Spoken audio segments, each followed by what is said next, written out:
20 ساله ترکیه.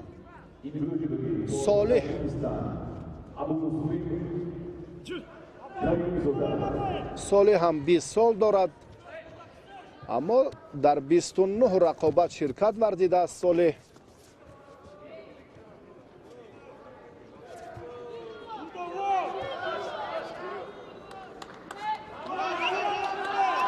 نتیجه بهتری صالح در چمپیونات اروپا میان جوانان سپتامبر سال 2019 مدال طلا است.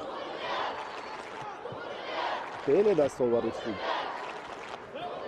باز هم در چمپیونات اروپا بعدا نوامبر سال 2020 اینجا هم میان جوانان برنده مدال برنجی شد. پهلوان ما تحت رهبری رؤوف حکومت تمرین میکنه. در این باره الکی ما معلومات دادیم.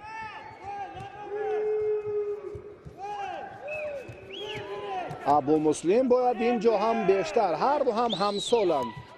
اولین قدم، اولین آغازی، چون سبقت‌های جالب و خیلی سطحی با نفوذ گرند پری و گرند سلم رو از تاشکند پهلوان ما آغاز کرد. ابو مسلم باید زیرکی را از دست ندهد. این هم قطار بهرام صوفی در چمپیونات تاجیکستان در 6 دور غلبه به دست آورد و ما براستی در حیات فعالیت مربیگی رؤوف حکومتوف رقص این سابق پهلوان محبوب را در همان مجمعه با شکوه ورزشی تنیس و نمادهای ورزش آبی شهر دوشنبه دیدیم که چگونه رؤوف شادی و نشاط کرد. حالا رقیبی پهلوان تاجیکستان فعالتر می شود و ابو مسلم چون شیدا دارد اینجا هم رفتی نیروسنجی را باید جدی هم نظارت کند و هم عمل ضروری را هم در این لحظه ها سریع وقت انجام دهد. باز هم دوباره ابو مسلم از این وضعیت رها می‌یابد.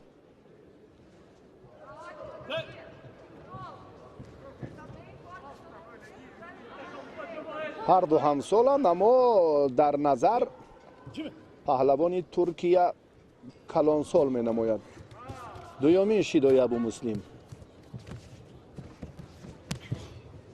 اندکی باز هم حرکت ها برای استفاده اصول سر کتف از جانب پهلوان ترکیه بود.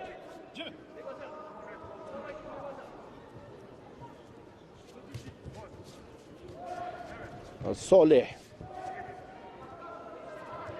یلدیز صالح، قیومزاده دیگر اکنون برای اندک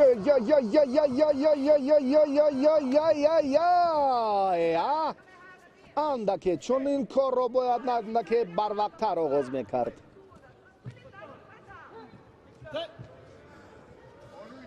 توقف بود فکر میکنم در حالتی که چون داور اشاره نکرد. بله، این حرکت را بدون ایست باید ابو مسلم اجرا میکرد، کاملا بهتر میشد. اندک توقف بود که این مد نظر شد، اما تا به نقطه آخرین برد همون مطلب خود رو. مقصدش هم همین بود و محض هم در مقابل یکی از چهره های سرشناس گوشین جودو در همین وزن، قوتوف هم محمد رضا، بله همین حرکت رو خوب استفاده کرده بود. باز هم اینجا یک کوشش دیگری پهلوان ما به نفع رقیب کار انجام داد. حالتی به تخت پشت نگاه داشتن. این لحظه ای که باز هم هرچند کوشش میکند ابو مسلم 20 ساله، باز هم حالتی که خیلی هم وضع مشکل تر برایش هم به میان آمد. از این حالت رهایی یافتنش خیلی هم مشکل تر بود براستی.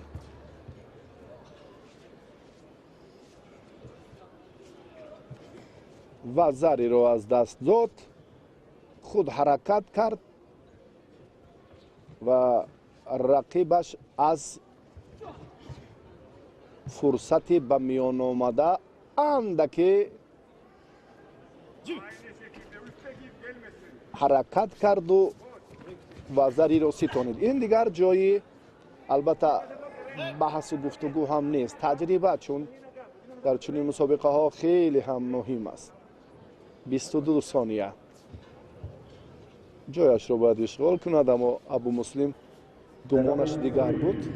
Next contest, the first round for women under 48 kilo. In white judogi for Romania, Monica Ungurianu. In blue judogi 22 ثانیه دیگر تا به خاتمه ابو مسلم قیومزاده، چون اینجا هم اشاره داور به همان نقطه اضافه داوران دیگر ایپان 22 ثانیه. قبلا این هم لحظه دیگری بود که لکه باز هم به وزری تبدیل یافت. با همین ترتیب اکنون ورزشگری ما از